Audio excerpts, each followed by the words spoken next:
Si está en la primera carta del apóstol Pedro, vamos a estar en el capítulo 1. Pero para recordarles, el domingo pasado iniciamos con el estudio de esta carta.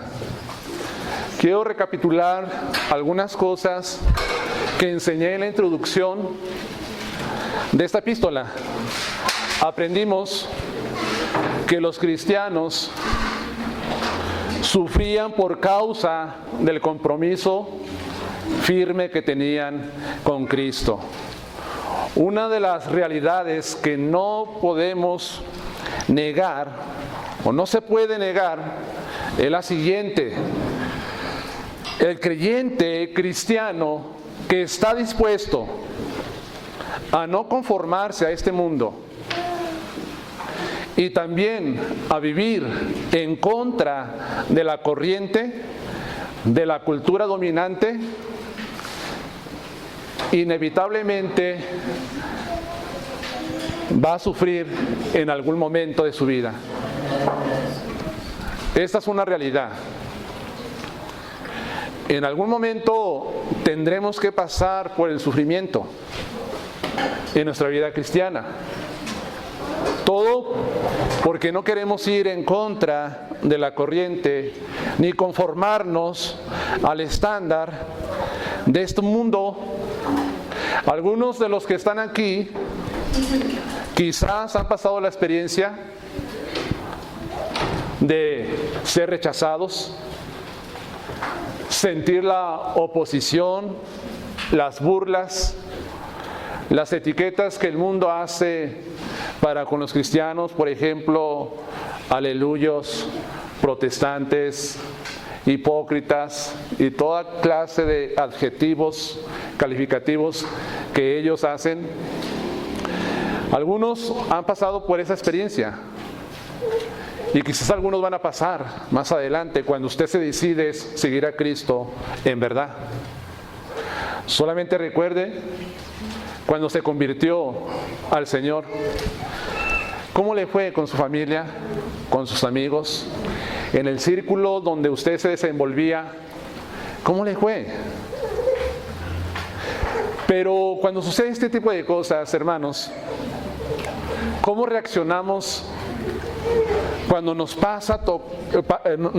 toca pasar por estas experiencias? ¿Cuál es la reacción que tiene usted como creyente en Cristo? Quiero decirle que los cristianos a los cuales va dirigida esta carta, ellos reaccionaron con un gran temor, una aflicción, con asombro, con ansiedad, con vergüenza, incluso querían hasta vengarse. También reaccionaron con una fuerte tentación de querer abandonar la fe cristiana y no vivir la vida que Dios demandaba, sino conformarse su vida al estilo de sus vecinos inconversos. Seamos honestos, ¿cómo reaccionamos cuando las personas nos maltratan por nuestra fe cristiana? ¿Qué reacción tiene? Solo voy a poner así de una forma sencilla.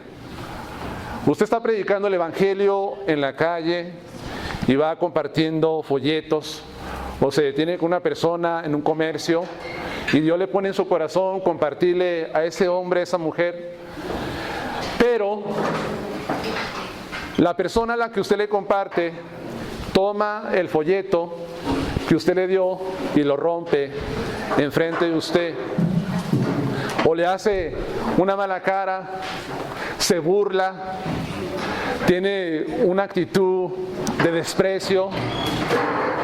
¿Cómo reacciona en verdad?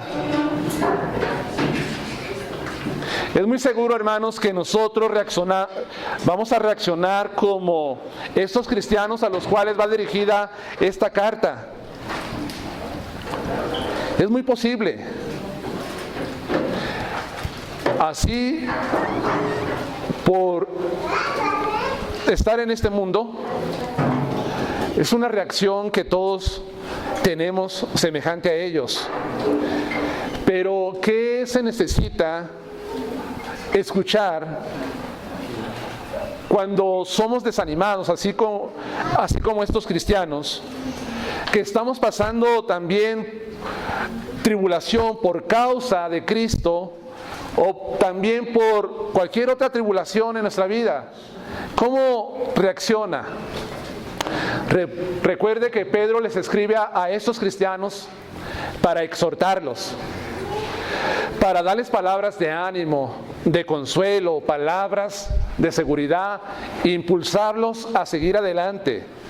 Eso es lo que necesita cada cristiano cuando es atribulado, que se le den palabras de ánimo, consuelo, que se le impulse. Necesitamos escuchar este tipo de palabras cuando estamos atravesando por diferentes circunstancias. Para animar Pedro a estos creyentes perseguidos y rechazados, él va a comenzar a través de esta carta a darle precisamente esas palabras de consuelo y de esperanza. Él les va a decir que son privilegiados y no son olvidados.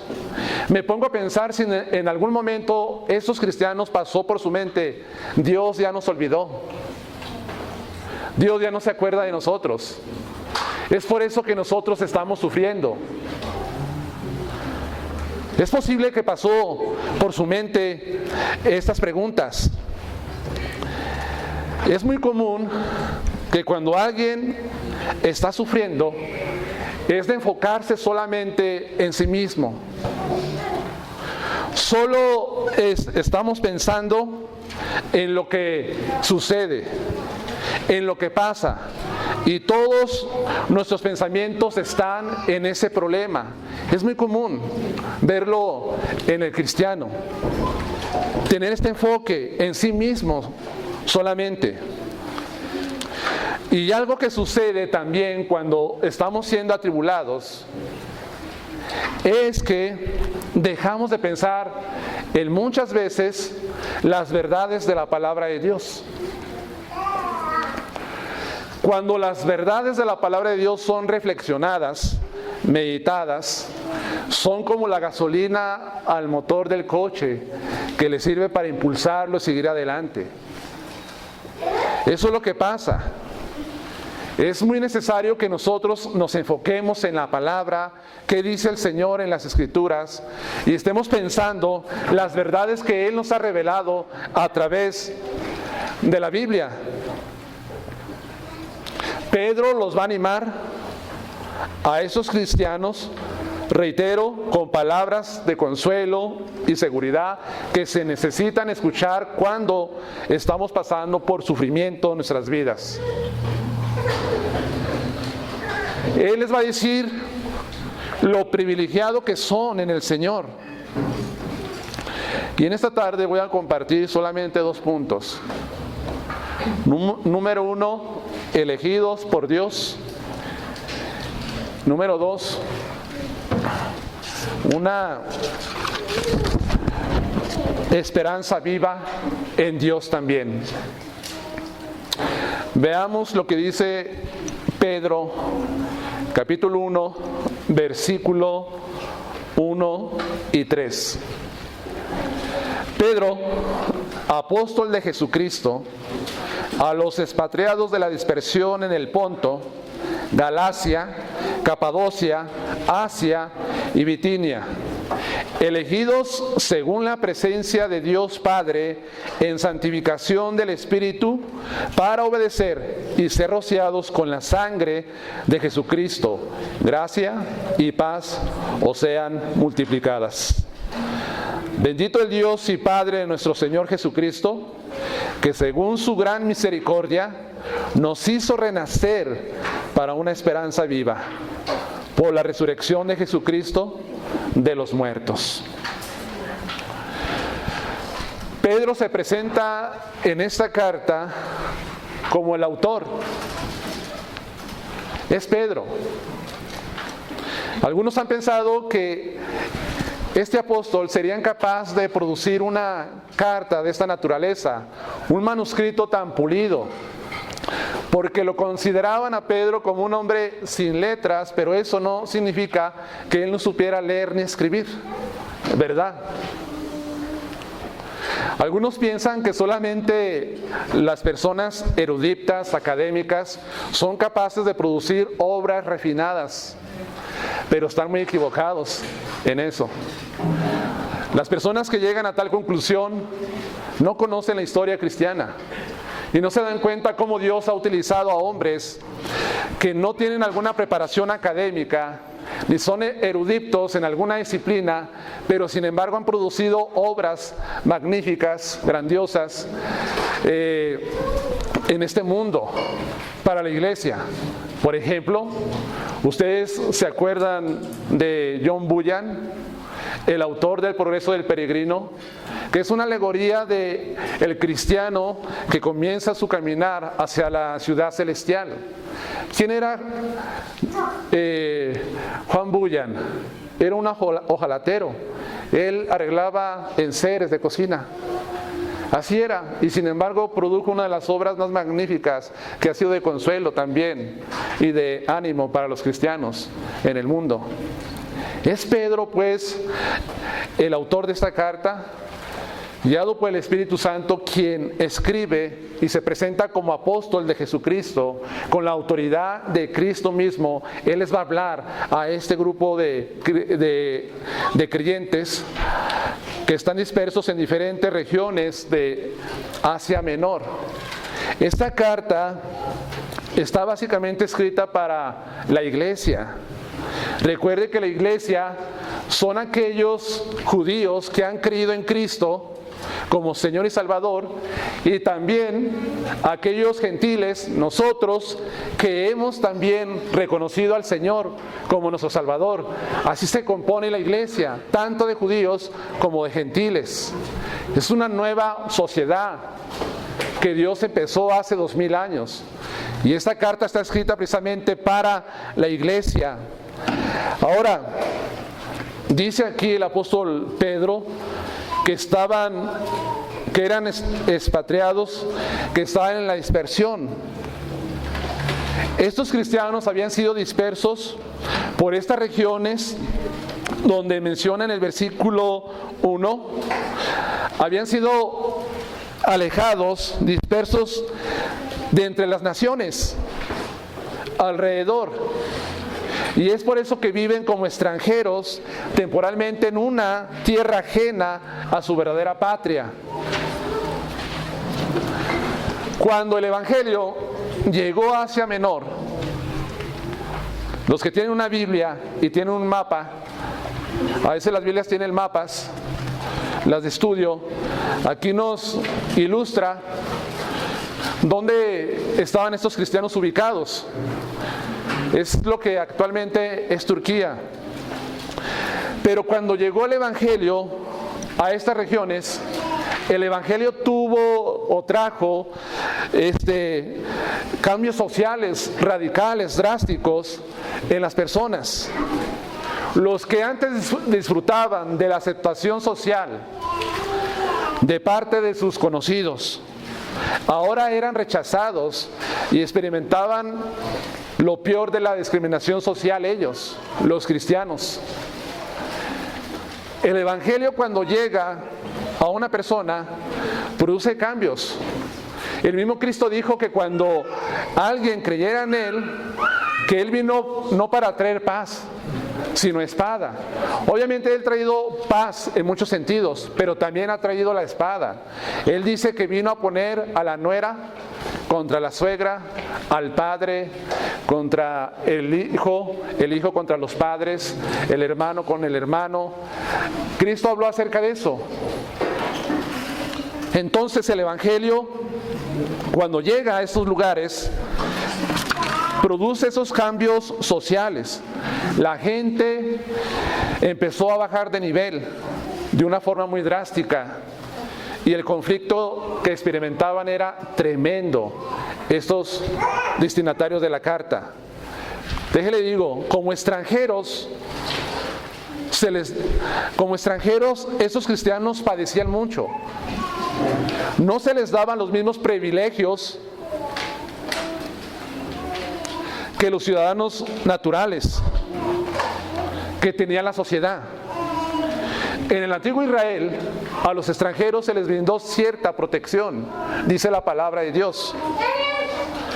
Los extranjeros durante el periodo clásico griego no tenían derechos legales, pero por lo menos se decía que los extranjeros tenían la protección de Zeus, y cualquiera que tratara mal a un extranjero tendría que enfrentar la ira de Zeus. Había alguien que los protegía de perdido. Pero en el periodo romano, el extranjero no tenía ninguna protección a los ojos de los demás. Tampoco podía disfrutar de alguna protección jurídica. Eran personas sin derechos legales y sociales y sin privilegios. En verdad estaban en una condición muy baja socialmente estos cristianos. Tal era su condición. Eran personas con poco significado ante los ojos de los demás, los extranjeros. Imagínense cómo vivían ellos en estas sociedades. ¿Alguna vez usted se ha sentido que tiene poco significado ante los ojos de los demás? ¿Se ha sentido que la gente le rechaza y le ve como que usted no vale nada? ¿Se ha sentido usted rechazado socialmente? Incluso yo he escuchado a través de mi vida cristiana que algunos no quieren venir a la iglesia porque se sienten como que no son personas importantes y llegan a pensar, no, pues aquí yo veo personas muy educadas, muy bien vestidas, yo creo que no tengo lugar en este lugar. No piense de esa manera, no lo piense. En la iglesia todos somos importantes porque Dios nos ha hecho importantes. Así que si usted ha tenido un complejo de reunirse en la congregación porque se siente que no es muy importante, quiero decirle que está equivocado. Véngase, congréguese, reúnase, alabe a Dios, glorifíquelo, porque todos, vuelvo a repetir, somos importantes. Quizás ante la gente no somos importantes y la gente se puede expresar mal de nosotros, pero eso no tiene que afectarnos en lo absoluto. Es exactamente lo que pasaban pues estos cristianos en este tiempo. Pedro les va a escribir: ustedes no tienen privilegios ante la sociedad que se muestra hostil, sin derechos y protección. Pedro lo sabía. Sin embargo, son especiales a los ojos de Dios de tal manera que Él les ha dado privilegios que no tienen los demás. Usted tiene un privilegio que la gente de allá afuera no tiene. Debemos de recordar eso. Usted es importante, lo vuelvo a decir, no porque lo digan otros. Es importante porque es privilegiado por Dios. Aunque se encuentre en una condición baja, de rechazo o de sufrimiento, o su vida siempre ha sido caracterizada por el sufrir, ya sea que sufre de una cosa, sufre de otra cosa, usted es importante porque Dios le ha dado privilegios. Entonces, ¿cómo va el apóstol Pedro a consolar a estos cristianos? Bueno, él les va a dar palabras de consuelo y de esperanza, pero número uno, los va a consolar a través de la enseñanza de la elección. De la elección. En el versículo 2, Pedro escribe: elegidos según la presencia de Dios, en santificación del Espíritu, para obedecer y ser rociados con la sangre de Jesucristo. Gracia y paz os sea multiplicadas. El apóstol Pedro les escribe que ellos han sido elegidos por Dios. ¿Qué significa esto de elegir? Básicamente es seleccionar la palabra, pero no nos interesa la palabra en sí, nos interesa el sentido teológico que significa ser elegido por el Señor. En el Antiguo Testamento, Dios eligió a su pueblo, a la nación de Israel, para que fueran un pueblo aparte de todas las naciones alrededor. Hay varios pasajes de la Escritura, como en Deuteronomio 3, 37. No voy a leer todos los pasajes porque voy a ir rápido. En Deuteronomio 14, 12, donde dice que fueron un pueblo elegido por Dios con el propósito de que se les diera a ellos las leyes del culto, fuera un pueblo que glorificara al Señor, aparte de todas las naciones, y que diera a conocer su nombre. Y también para traer juicio a las naciones por su maldad a través de ellos. Eso lo vemos registrado pues en el Antiguo Testamento, que Dios ha elegido. Y Dios ha elegido a muchas personas también para fines específicos. Si usted se vuelve al libro de los jueces, se dará cuenta cómo Dios eligió a ciertos hombres para cumplir su propósito de traer juicio a las naciones que oprimían a su pueblo. Cómo Dios también eligió a Jacob en vez de Esaú. Bueno, vemos la doctrina de la elección a lo largo y ancho de toda la palabra de Dios. En el Nuevo Testamento, todos aquellos que han depositado su fe en Cristo fueron escogidos por el Señor. En Romanos, capítulo 8, en verdad son muchos pasajes, hermanos, que hablan sobre la elección que Dios hace. Pero le voy a dar lectura solamente a unos pocos. Romanos 8:33 dice: ¿quién acusará a los escogidos? Recuerde, escogidos, elegidos de Dios. Dios es el que justifica. También encontramos en Efesios capítulo 1, versículo 3 y 4, las siguientes palabras del apóstol Pablo a esta iglesia de los Efesios. Bendito sea el Dios y Padre de nuestro Señor Jesucristo, que nos bendijo con toda bendición espiritual en lugares celestiales en Cristo, según nos escogió en Él antes de la fundación del mundo, para que fuésemos santos y sin mancha delante de Él. Hay otros pasajes que nos hablan acerca de la elección. En la segunda de Tesalonicenses, capítulo 2, versículo 13, el apóstol Pablo, también escribiendo a esta iglesia en Tesalónica, les recuerda lo mismo que en Efesios. Pero nosotros debemos dar siempre gracias a Dios respecto a vosotros, hermanos amados, por el Señor, de que Dios nos haya escogido desde el principio para salvación, mediante la santificación por el Espíritu y la fe en la verdad. Entonces, vemos la doctrina de la elección en las Escrituras. Esta doctrina ha sido polémica, dice alguna de mis hermanas, y ha causado mucho debate. ¿Por qué? Porque al hombre no puede comprender cómo es que Dios, desde antes de que naciera, ya lo tenía destinado para salvación. Porque el hombre siempre quiere tener algún mérito en la salvación. Quiere también recibir parte de la honra o parte de gloria en el tema de la salvación. Y no es así, hermanos. No es así. No me voy a detener mucho en cuanto a este tema de la elección, sino más que nada quiero darle su enfoque práctico. Ahora, Pedro les transmite lo que él mismo escuchó del Señor Jesús. Es por eso que no se puede negar que la paternidad de esta carta que fue Pedro, porque a través de ella aparecen muchas de las enseñanzas de Cristo en los evangelios. Pedro escuchó de los propios labios de Jesús acerca de la elección. En Juan 6, versículo 70.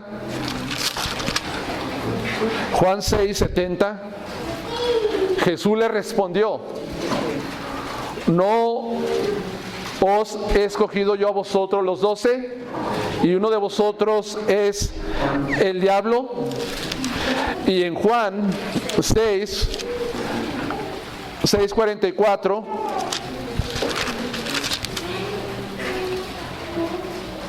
dice el Señor Jesús: ninguno puede venir a mí si el Padre que me envió no lo trajere, y yo le resucite en el día postrero.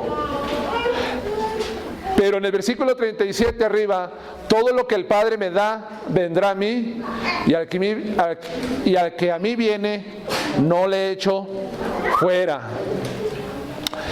Más adelante, en el sermón del aposento alto, en el capítulo 15, versículo 16, palabras de Cristo a sus discípulos cuando están esa noche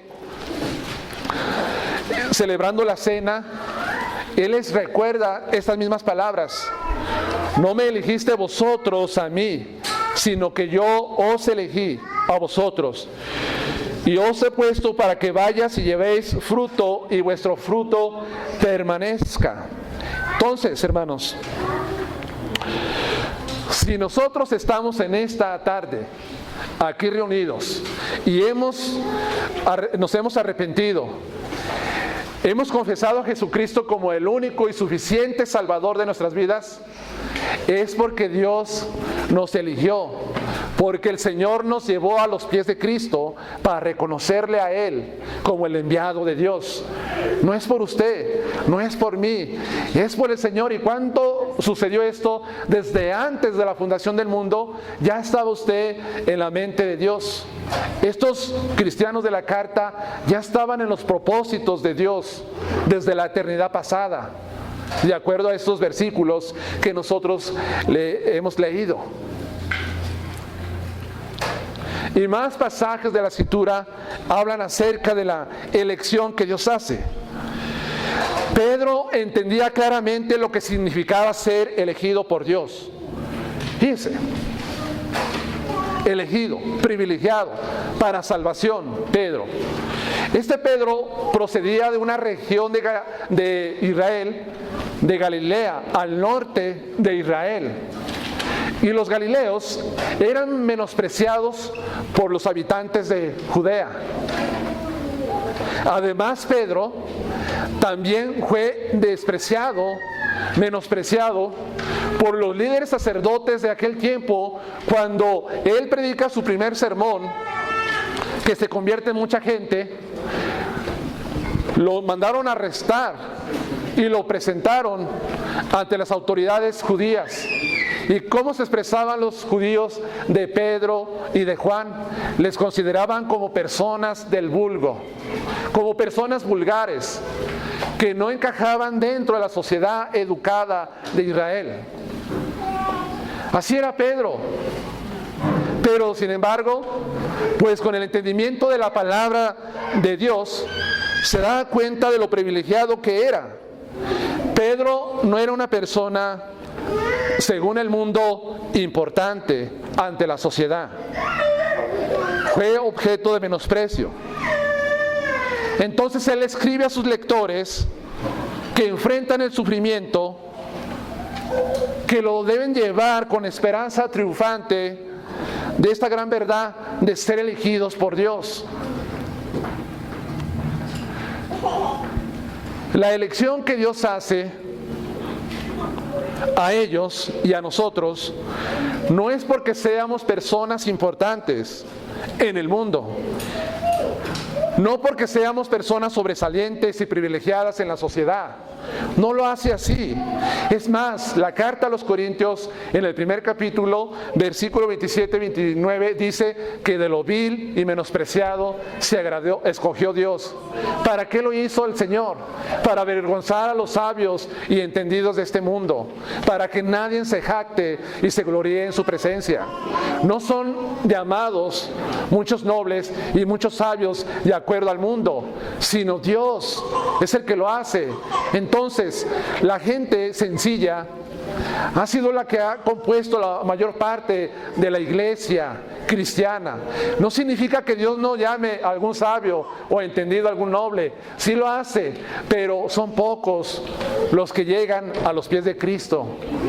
Sin embargo, personas como nosotros, personas así como los que está escrito en la carta, son privilegiadas pues por la elección que Dios hace. Y este es un consuelo, hermanos, de que somos privilegiados y no olvidados. Somos elegidos por el Señor, elegidos por Él.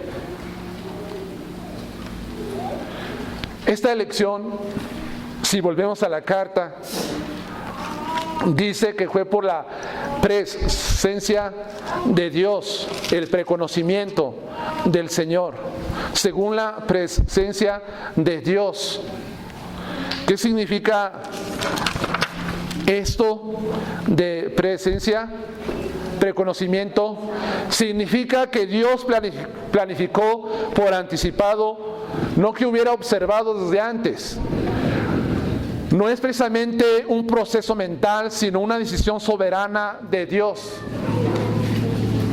¿A qué se refiere esto? Algunas personas dicen, bueno, Dios me eligió porque Él sabía que yo iba a creer en Él.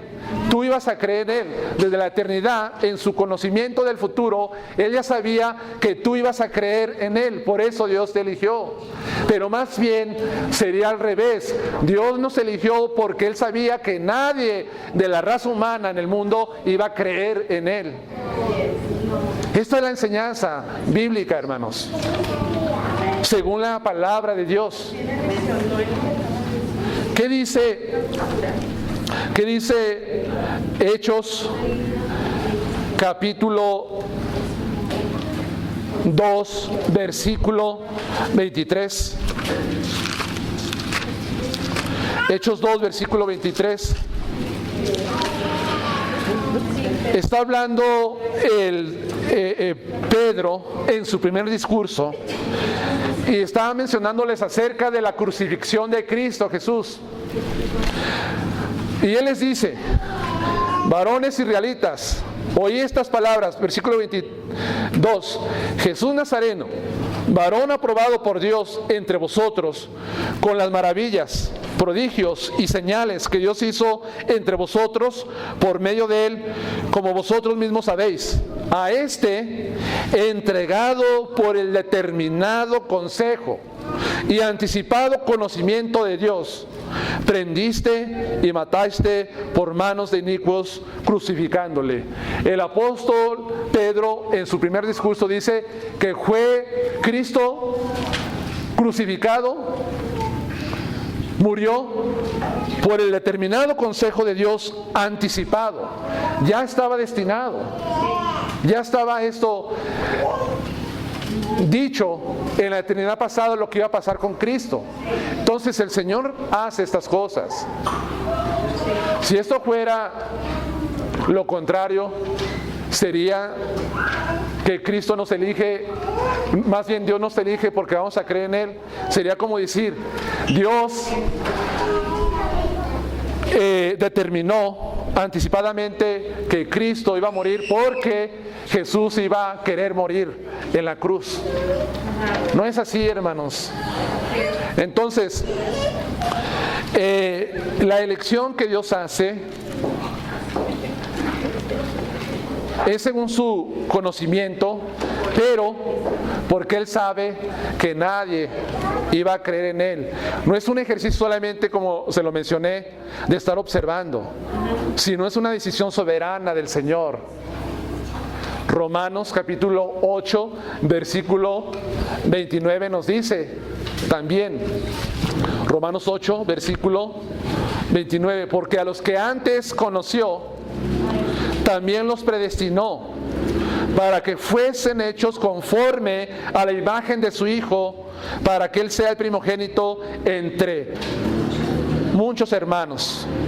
Allí está, hermanos, lo que dice la palabra de Dios.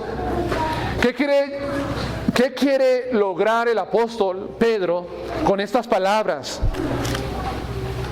para los cristianos? Les quiere decir básicamente que el rechazo humano no significa que Dios lo rechace. El plan de Dios es firme en nosotros. Si la gente nos rechaza, si sufrimos, si somos atribulados, no es porque Dios se olvide y Él nos rechace, es porque su plan se tiene que llevar a cabo y somos aceptados en Él.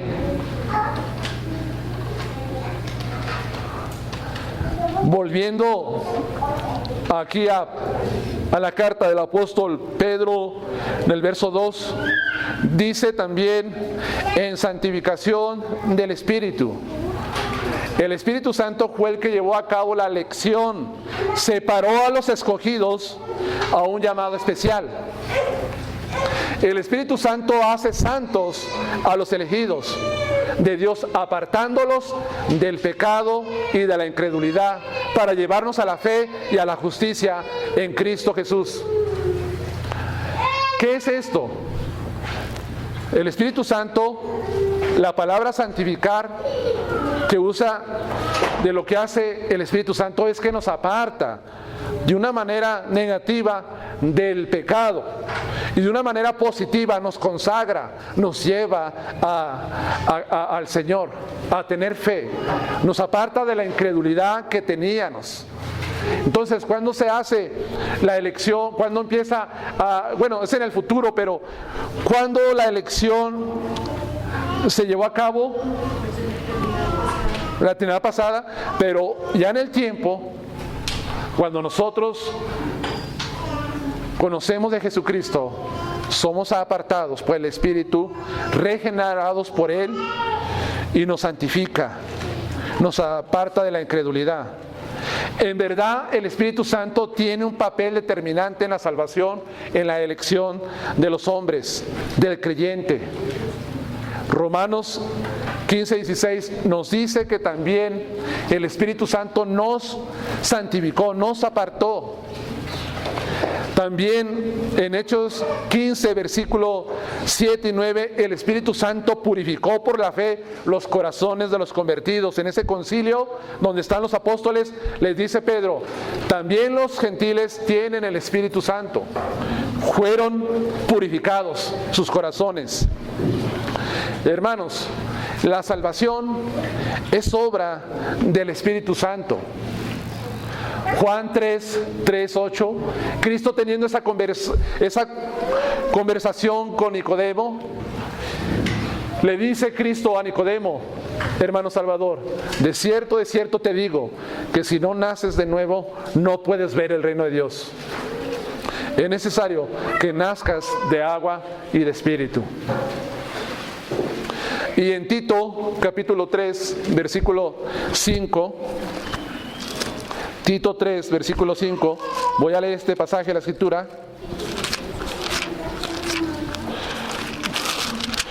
Dice lo siguiente, Pablo escribiéndole a Tito, Tito 3, 5, nos salvó, no por obras de justicia que nosotros hubiéramos hecho, sino por su misericordia, por el lavamiento de la regeneración y por la renovación del Espíritu Santo. Entonces, el Espíritu Santo regenera, el Espíritu Santo sella, el Espíritu Santo bautiza, el Espíritu Santo lava. Es una obra del Espíritu Santo el que nosotros hayamos sido elegidos también, de acuerdo a estas palabras. ¿Y cuál fue el propósito de ser elegidos? De acuerdo a Pedro, para obedecer y ser rociados con la sangre de Jesucristo. El propósito fue que obedeciéramos al Hijo y ser rociados con la sangre de Él. Mire, la salvación verdadera en un creyente produce obediencia, en verdad. Una persona que ha experimentado la salvación de Dios se va a caracterizar por obedecer la palabra del Señor, sus mandamientos, someterse a su voluntad. Eso es lo que va a caracterizar a un creyente. Cuando vemos a una persona que dice que cree en Cristo, pero no le obedece, no se somete a sus mandamientos, no se somete a su voluntad, es de dudar que esa persona en verdad haya sido regenerada por el Espíritu Santo, porque de acuerdo a Pedro dice que los que han sido salvados fueron con el propósito de ser obedientes, de obedecer la palabra de Dios. Esa es la característica de un verdadero cristiano, la obediencia. En Efesios capítulo 2, versículo 10, Pablo escribiendo, dice lo siguiente: porque somos hechura suya, de Dios, creados en Cristo Jesús para buenas obras, las cuales Dios preparó de antemano para que anduviéramos en ellas, para que anduviéramos en obediencia, para obedecer. ¿No crea usted que fue elegido por Dios y fue santificado por el Espíritu para que viva como usted quiere vivir? No es eso, hermanos. Si usted vive como quiere vivir y no hay obediencia en su vida, póngase a pensar en verdad si ha experimentado el nuevo nacimiento, la regeneración del Espíritu Santo, en verdad. Así hay mucha gente hablando, soy cristiano. Es más, llevan hasta en la camisa algún versículo de la palabra de Dios, en la cachucha, en el carro, pero después los ves tú que van cruzando un crucero y alguien se les atraviesa y les salen tantas cosas por la boca. Pero eso sí, traen aquí un crucifijo enorme en el pecho, en el pectoral. Así lo traen, como diciendo a los demás, somos cristianos, pero sus hechos, sus vidas no demuestran ninguna obediencia a la palabra de Dios. ¿Me están entendiendo, hermanos?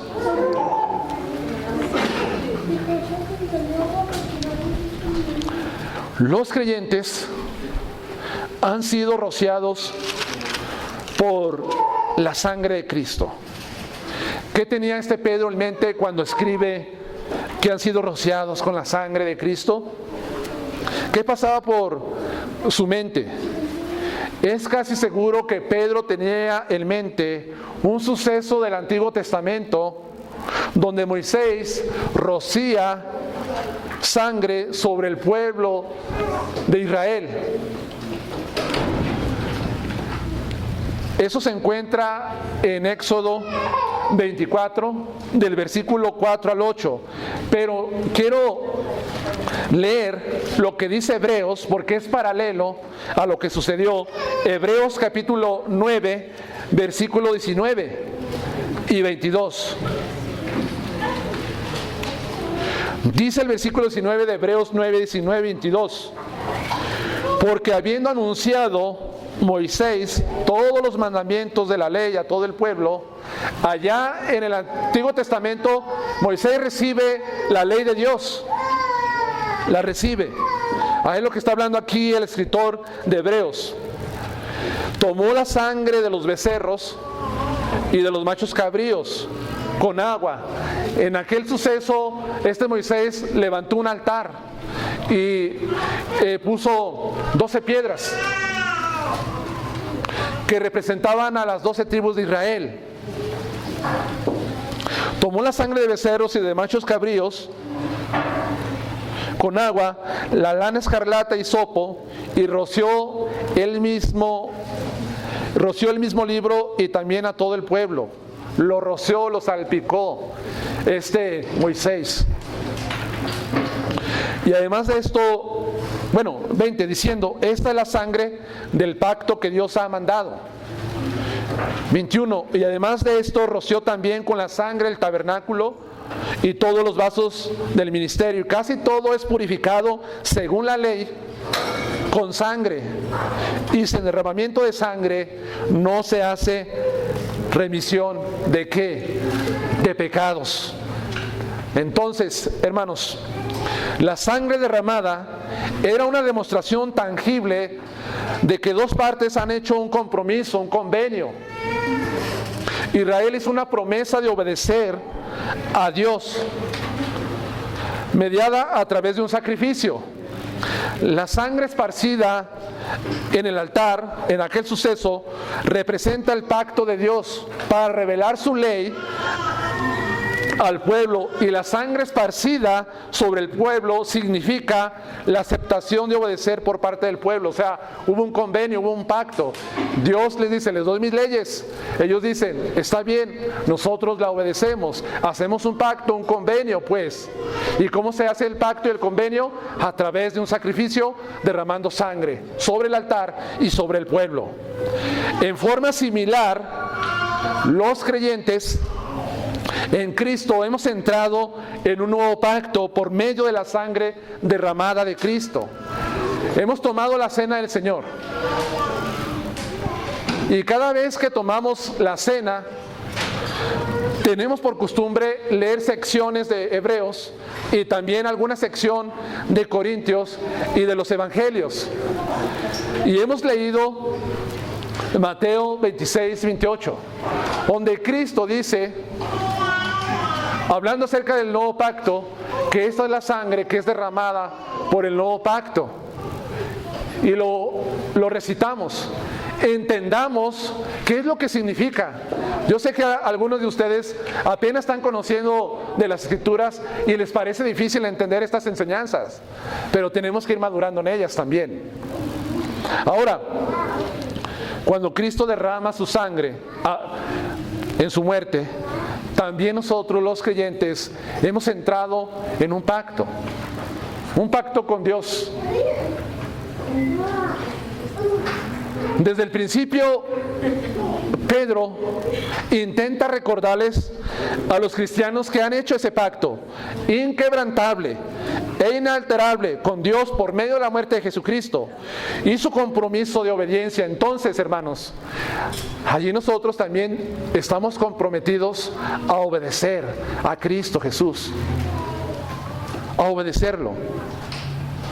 Esta tentación que tenían los destinatarios de esta carta de la apostasía, en medio de la adversidad o del sufrimiento, ellos al aceptar el Evangelio como un acto de obediencia y como fueron perdonados y rescatados de su manera de vivir por medio de la sangre de Cristo, ¿qué está haciendo? ¿Cómo pueden personas que han entrado en un pacto y que han hecho ese pacto con Dios de obedecerle, volverse a su vieja manera de vivir? ¿Qué dicen muchos? No, la vida cristiana de veras está llena de sufrimientos. Es más, cuando yo no era cristiano todo me salía muy bien. Tenía dinero, tenía reputación, la gente me aceptaba, me sucedían cosas buenas, pero ahora que soy cristiano, pues todo me sale mal. La gente ya me rechaza, la gente no me acepta, se me acabó el dinero, ahora estoy enfermo, antes estaba sano y ahora estoy padeciendo mucho. No, yo creo que ¿para qué sigo yo a Cristo? Mejor vámonos a la vieja manera de vivir como viven los demás, que se ven muy felices, que no pasa nada en ellos, y volvámonos a ese camino. No, una persona que ha sido rociada con la sangre de Cristo y ha entrado en ese pacto no puede regresarse jamás a su vieja manera de vivir, hermanos. Pase lo que pase, enfrente lo que enfrente, siempre va a permanecer firme a Dios. Aunque no es tan fácil, aunque no estoy diciendo que con una mano en la cintura, pero sí, hermanos, va a permanecer, a pesar de la adversidad, va a continuar en su camino a Cristo. ¿Sí me explico?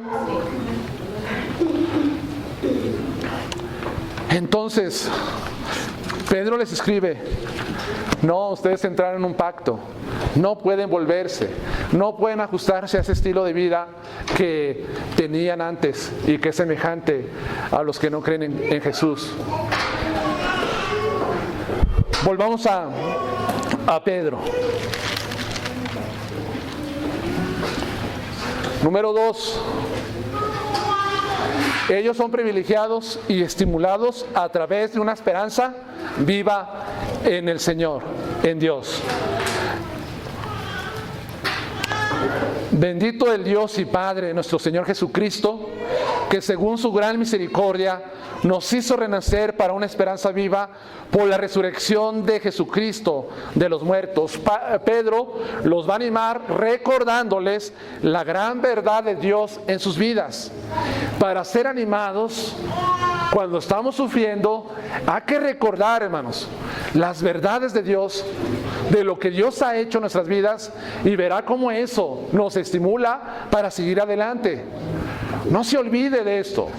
Muchos, cuando pasan una crisis, ¿qué hacen? Se apartan del Señor, se apartan de la palabra, se apartan de la iglesia, se apartan de los hermanos.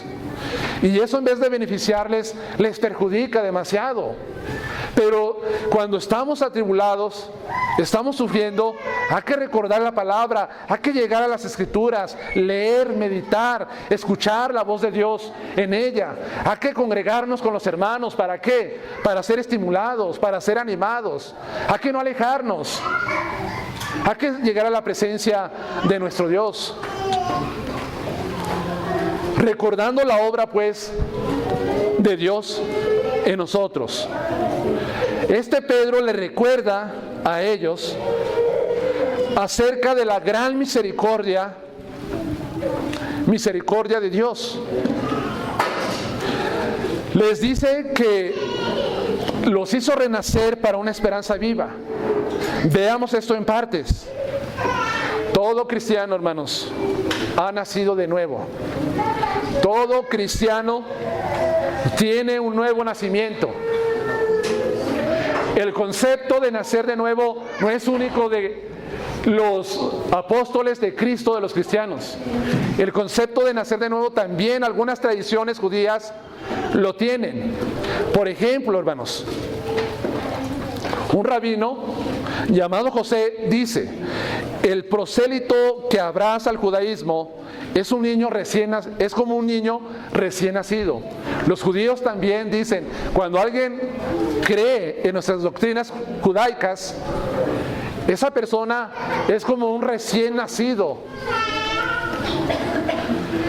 Pero a diferencia del concepto de estas personas del nuevo nacimiento, Cristo no enseñó que el convertido es como un recién nacido. ¿Sí enseñó eso Cristo? ¿Que todo aquel que ha creído es como una persona recién nacida? No enseñó eso Jesús. ¿Qué enseñó Cristo?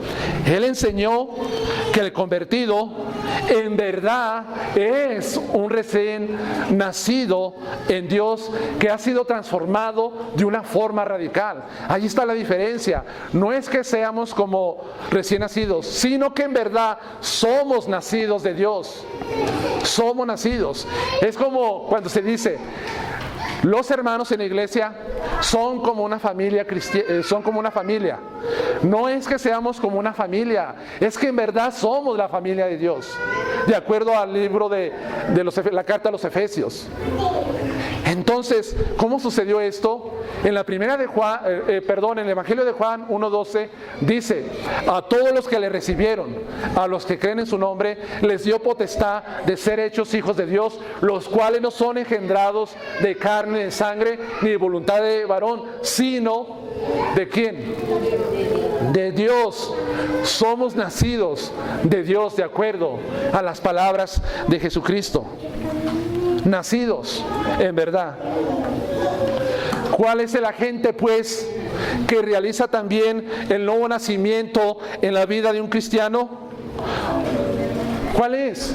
Aquí debemos de pensar bien, hermanos, porque hay personas que piensan que el nuevo nacimiento se obtiene cuando usted es sumergido en el agua, lo que se conoce teológicamente como la regeneración bautismal. No es una enseñanza bíblica. Las personas no nacen de nuevo cuando son sumergidas en el bautismo. Algunas personas llegan a pensar, oh, ahora sí nací de nuevo. No, Lo que hiciste es la representación de lo que ya sucedió en ti cuando naciste de nuevo, espiritualmente, pero no en este momento es cuando naciste de nuevo. Entonces muchos hermanos no tienen alguna buena teología en cómo es que nacemos de nuevo. Recuerde que nacemos de nuevo nosotros a través de la gente que es el Espíritu Santo. Ya enseñé ahorita Tito 3:5 que dice que fuimos regenerados por la renovación del Espíritu de Dios. El agente que nos hace nacer de nuevo es el Espíritu Santo de nuestro Dios. Y también el mismo Pedro dice aquí que el Espíritu usa su palabra para traer nuevo nacimiento. En el versículo 23 de este mismo capítulo, siendo renacidos, no de simiente corruptible, sino de incorruptible, por la palabra de Dios que vive y permanece para siempre. Es la palabra de Dios que el Espíritu Santo usa para traer nuevo nacimiento. Santiago también dice lo mismo en el primer capítulo, versículo 18.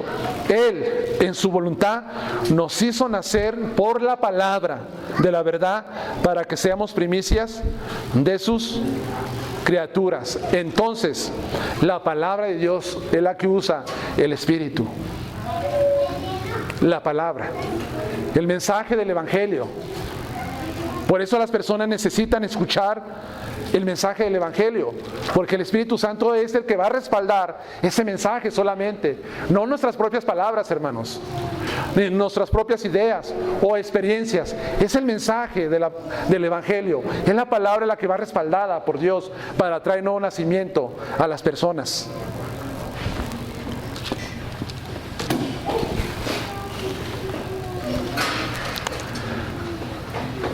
Ahora, Dios eligió en su preconocimiento, Dios santificó, Dios roció para que obedeciéramos, hermana Janet. Pero ¿por qué hemos nacido de nuevo? ¿Qué es lo que impulsó a Dios que nosotros naciéramos de nuevo? Elegirnos.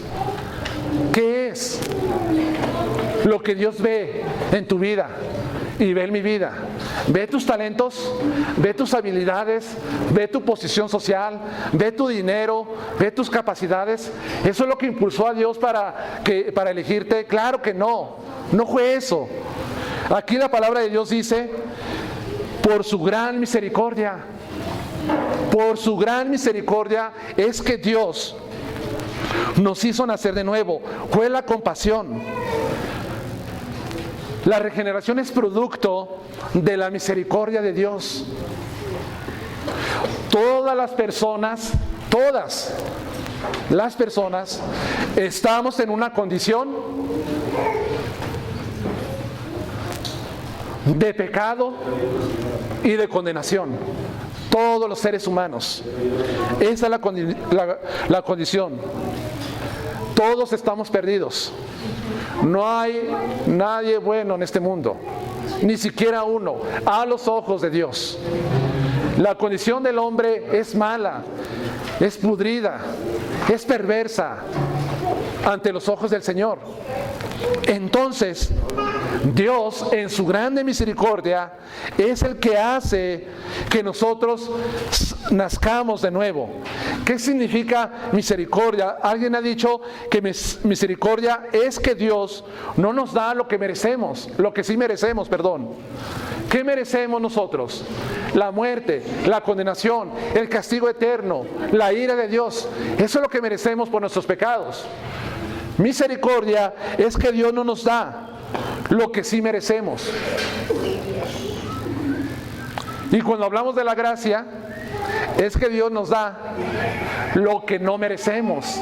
Allí, Dios nos da lo que tú no mereces, Agustín, ni lo que yo merezco. Su gracia. Nadie merece su gracia. Nadie merece su favor de Dios. Nadie. Pero sin embargo Dios, porque es misericordioso, bondadoso, nos hace nacer espiritualmente a través del Espíritu. La palabra lo hace así. Ahora, ¿cuál es el propósito de nacer de nuevo? Dice el apóstol Pedro, para una esperanza viva, por la resurrección de Jesucristo de los muertos. Dice el apóstol que fue para una esperanza viva. Una esperanza viva. El gentil, las personas del primer siglo y de estos siglos también, es una persona sin esperanza. De tal manera que el apóstol Pablo escribe en su carta a los Efesios, capítulo 2, versículo 12, que nosotros los gentiles éramos sin esperanza y sin Dios en este mundo. Sin esperanza y sin Dios en este mundo, ajenos a los pactos y a las promesas que Dios le había hecho a la nación de Israel.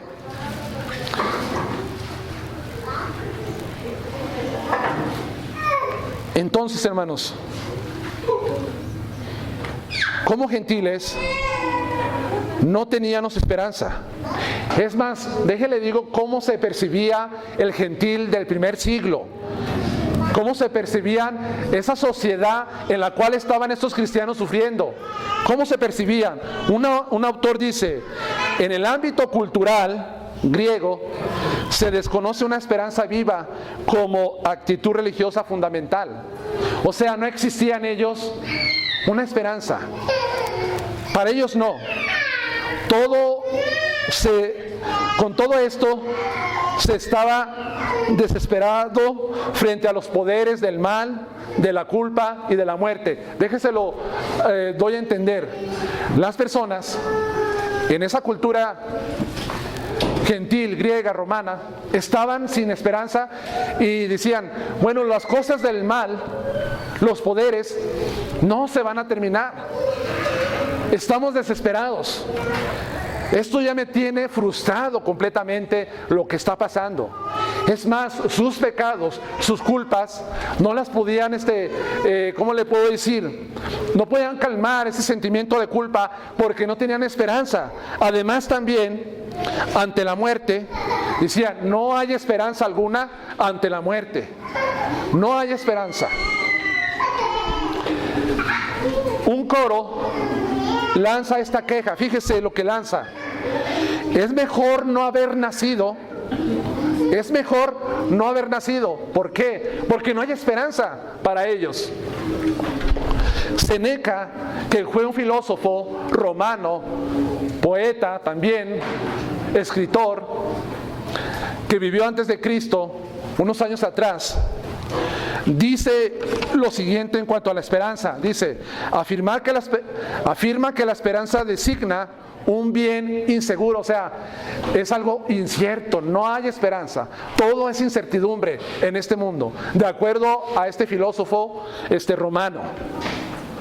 Alguien podría decir, bueno, pero no solamente el cristianismo tiene esperanza. Vemos que algunas religiones misterio del mundo también tienen cierta esperanza en la inmortalidad o la divinidad de sus cuerpos. ¿Verdad que ustedes han escuchado acerca de esto? Pero ¿qué pasa? En ellos solamente son puros sueños humanos.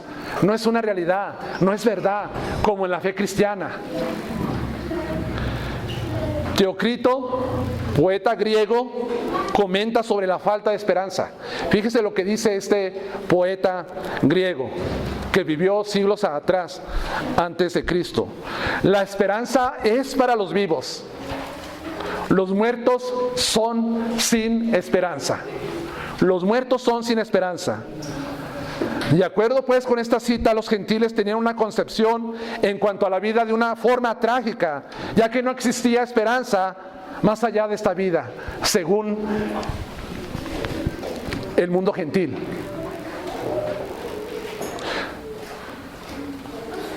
¿Se puede imaginar usted a personas que no tienen esperanza? ¿Ha visto a esta clase de personas que están desesperanzadas? ¿Qué es lo que muestran? Bueno, muestran desesperación, frustración, amargura, desánimo y temor. Son sus características. ¿Qué tan importante era que estos cristianos que sufrían, que eran afligidos, que estaban pasando por diferentes pruebas, comprendieran estas palabras de Pedro? Es importante, hermanos, que recordemos siempre que tenemos una esperanza viva en Dios, porque esto nos motiva a no rendirnos, por muy difícil que sea el sufrimiento, por muy duro. No soltamos la toalla, como dice el dicho.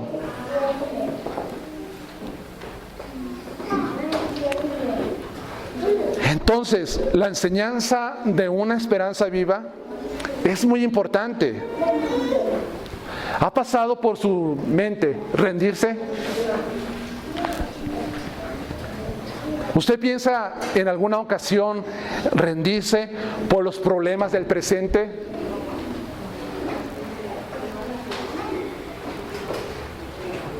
El problema que tiene con un hijo, tal vez, que tiene con un cónyuge, la enfermedad lo desgasta, la incredulidad de sus seres queridos lo ha desanimado, incluso si ha perdido un ser querido. ¿Alguna vez ha dicho, ¿para qué seguir adelante? Recuerde, ¿qué es lo que usted sufre? ¿Qué es lo que ha pasado? O también lo que puede pasar en el futuro. Esto nos enseña, hermanos, que no debemos orientarnos solo en los problemas del presente, sino que tenemos que ver el fin de la jornada que tenemos por delante. No se concentre solamente en lo que pasa en su vida, lo malo, lo adverso. Vea el presente, vea que al final va a llegar la jornada. Pedro, él lo que pretendía escribirles, que ellos fueran animados y motivados a través de la esperanza viva en Dios. Que no se concentraran solamente en el sufrimiento, sino que miraran hacia el futuro, que les esperaba mejor o les sonreía de una manera más agradable. Eso es lo que quería Pedro lograr con estas palabras. Entonces, no perdamos la esperanza ante el sufrimiento, cualquiera que sea. No la pierda. Es una esperanza viva en Dios. ¿Cuál es la base de la esperanza? Según Pedro, la resurrección de Jesucristo el Señor. ¿Verdad? Es la base de esa esperanza. El suceso de la resurrección de Cristo es un hecho irrefutable, donde descansa toda la esperanza que tiene el cristiano en la vida venidera. Es Cristo, porque Cristo resucitó. ¿Qué va a pasar con nosotros? Resucitaremos. Y porque Cristo vive, nosotros vivimos. Y porque Cristo está vivo, algún día va a regresar por su pueblo para llevarnos a las glorias eternas. Entonces es la base. Nadie puede negar la resurrección de Cristo. Históricamente es un hecho que no puede ser negado, que no requiere ni siquiera investigación. ¿Por qué? Porque Jesús vive y esa es la esperanza que tenemos en Cristo. Tenemos la esperanza, Manuel, en un Dios que se levantó de la tumba. No así como la esperanza que tienen algunas personas que han creído en algunos líderes religiosos que se han levantado a través de la historia, que están muertos. Están muertos y yacen en sus tumbas, sus huesos, están en el polvo. No, nuestra esperanza está en un hombre que se levantó de la tumba y que esa tumba está vacía y que cualquiera que vaya a ir a Israel va a encontrar esa tumba vacía del único hombre a través de toda la historia que se levantó de la tumba. Allí descansa todo en nosotros. Entonces, no tenemos esperanza en un Dios muerto, en una persona que no vive, sino en un Dios real, vivo. Esa es la base de toda esperanza. Jesús dijo, porque yo vivo, también ustedes vivirán. Si usted está pensando,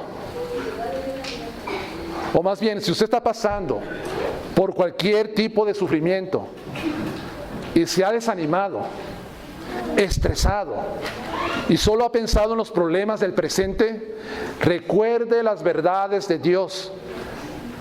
¿Quién es usted en el Señor y qué le espera en Él? Dios no se ha olvidado de nosotros, no se ha olvidado de usted, sino al contrario, Dios lo ha tenido presente desde la eternidad pasada y también le ha dado una esperanza viva en Él. Esto es lo que debe de llevar a todo cristiano que sufre a continuar hasta el final de la jornada. Que Dios les bendiga. Vamos a orar.